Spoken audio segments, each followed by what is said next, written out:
Oke, teman-teman, hari ini kita akan bahas satu topik, yaitu bagaimana menjadi YouTuber yang baik dan benar.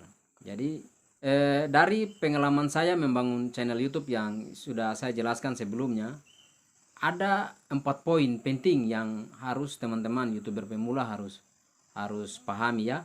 Ya, jadi 4 poin ini yang pertama sekali yang saya rasa penting adalah bagaimana sebelum teman-teman membuat satu channel YouTube,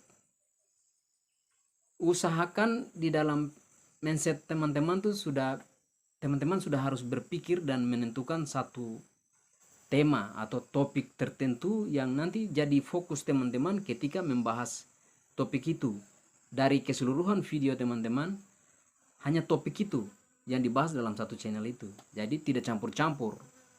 Artinya begini, contoh dalam satu channel, contoh seperti ini, channel ini, Tobo Tutor. Jadi di sini saya fokus satu channel ini khusus untuk teman-teman yang ingin belajar YouTube dari pengalaman pribadi saya. Jadi di sini hanya khusus saya berbagi pengalaman berdasarkan apa yang sudah saya lewati. Tidak ada lagi di dalam channel ini, mungkin saya akan kasih masuk yang namanya konten-konten hiburan, artinya musik, ada lagu-lagu di dalam, atau saya campur lagi dengan apa konten-konten sepak bola atau konten-konten vlog apa begitu. Saya tidak bisa campur di sini. Jadi poin penting yang teman-teman harus pikir duluan sebelum bangun channel adalah topik atau tema. Itu poin pertama. Sedangkan poin kedua, menurut saya poin kedua adalah teman-teman harus berbanyak mengupload video. Kenapa saya harus bilang berbanyak upload video? Berdasarkan pengalaman saya, semakin banyak kita mengupload video, semakin memicu algoritma YouTube untuk terus merekomendasikan video kita. Contoh, saya punya video ini, kalau ada yang nonton, teman-teman nonton, nanti pasti akan di bawahnya itu akan muncul lagi saya punya video-video lain. Kayak gitu. Jadi itu yang disebut rekomendasi YouTube, kerjanya algoritma. Jadi nanti teman-teman usahakan supaya ketika sudah punya channel YouTube, sudah tentukan satu tema, perbanyak upload video. Minimal ya satu hari, mungkin kalau teman-teman bisa mampu satu hari bisa satu. Nah, artinya supaya bisa kejar jam tayang, apalagi teman-teman yang belum monetisasi.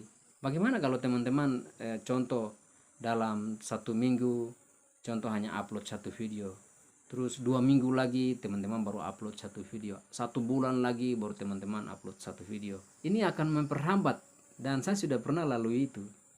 Ketika saya kasih jarak dan jadwal yang memang saya tidak atur, ini mempengaruhi penonton. Ya, yang ketiga menurut saya yang teman-teman harus fokus lagi, yaitu ketika teman-teman membuat satu video, usahakan judul yang teman-teman mau tentukan untuk mengantar video itu sebagai judul atau topik dari video itu teman-teman usahakan untuk judulnya itu semenarik mungkin. Ya, dia harus menarik, artinya unik, beda dari video-video lain.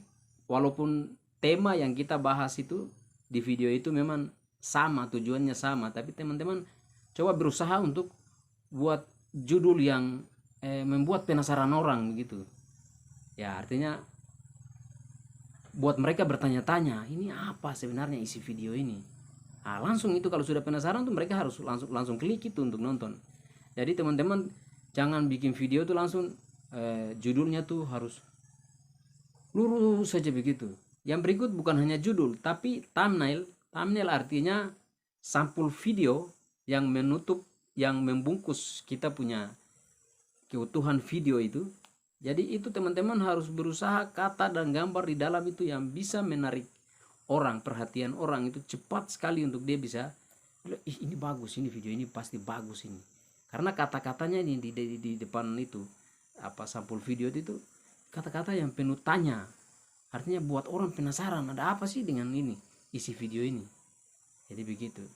Jadi ketika itu teman-teman judul dan thumbnailnya teman-teman buat dan tidak semenarik dan tidak agak sedikit berbeda dan unik dengan teman-teman lain yang channel-channel lain bahas, itu sayang kalau teman-teman punya video tuh sudah direkomendasikan YouTube, muncul di berandanya orang, tapi mereka lewat dan mereka nonton video-video yang lain, padahal teman-teman punya video itu bahas juga topik yang sama dengan channel lain bahas.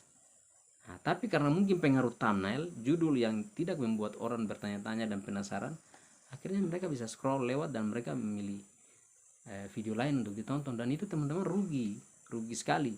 Ya, itu yang ketiga. Sedangkan yang keempat adalah bagaimana teman-teman usahakan untuk pahami maunya penonton. Nah, ini bagian 4 nih sangat penting sekali. Jadi bagaimana teman-teman bisa tahu bahwa penonton itu suka dan bertahan menonton video teman-teman? Kenapa saya bisa sampaikan itu? Karena semakin lama orang bertahan untuk nonton teman-teman punya video, itu akan membuat retensi penonton tuh dia akan bagus, dan itu akan mendorong algoritma untuk terus sebarkan video kita ke banyak orang. Tapi kalau orang itu hanya nonton, misalnya konten kita 5 menit, nah terus orang itu hanya nonton mungkin 1 menit atau berapa detik saja begitu, terus mungkin kurang menarik dari awal, langsung mereka skip keluar, itu teman-teman rugi, itu akan merusak retensi teman-teman punya video itu. Jadi bagaimana supaya kita bisa tahu dan pahami penonton itu dia betah dengan video kita itu seperti apa? Itu kita akan masuk dalam YouTube Studio. YouTube Studio bukan dalam aplikasi YouTube, tapi dalam YouTube Studio, dan cek di analitik. Kita buka per video dan kita contoh, kita mau cari tahu, contoh kalau saya punya video ini, saya ketika upload mungkin 2 hari begitu, baru nanti data retensinya itu akan muncul. Oh, saya lihat ini grafiknya, wih, ini dari 7 menit, ini penonton kok bertahan sampai hanya menit ke 2 mereka skip keluar. Oh, ini mereka tidak suka di menit ke ini. Oh, ini pembahasannya apa?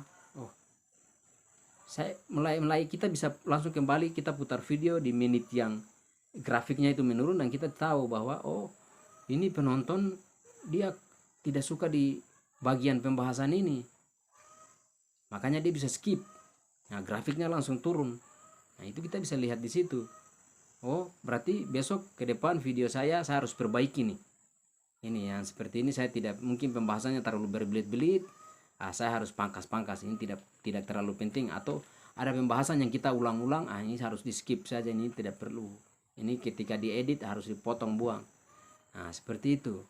Supaya teman-teman perbaiki nanti ke depan lagi lihat video berikut lagi, karena maunya penonton ini tidak menetap. Dia kadang berubah-ubah. Jadi retensi penonton itu dia akan membuat kita semakin paham maunya penonton itu seperti apa, dan itu akan membawa kita untuk berpikir kembali konten kita ini seperti apa, kita bicara pembawaan seperti apa, di depan kamera seperti apa. Oh, mereka betah karena oh, orangnya ngomongnya mengalir enak sekali. Nah, itu jadi banyak itu kita hanya asal upload video, yang penting kita edit menurut kita tuh pas. Ya bagus ini video ini, saya yakin ini bagus ini, kalau saya sebentar upload ini pasti ini penonton banyak ini. Karena kita hanya merasakan apa yang kita rasa, tapi kita tidak tahu penonton itu. Karena kita buat video itu kasih bukan untuk kita yang nonton, tapi untuk orang lain yang nonton. Jadi tentunya kita harus pahami orang sana itu dia suka atau tidak dengan video itu. Ya, jadi bagi saya untuk khusus untuk pemula, supaya bisa membangun channel YouTube sampai sukses, itu hanya berdasarkan pengalaman saya, itu hanya 4 bagian yang sudah saya sampaikan tadi. Jadi mungkin sekian video ini, nanti ke depan saya akan bahas lebih jauh lagi dengan cara kerja algoritma YouTube, dan teman-teman tetap stay di channel ini, dan yang mau belajar mari bergabung. Subscribe-nya itu bisa ditekan dan ikuti video-video selanjutnya di channel saya.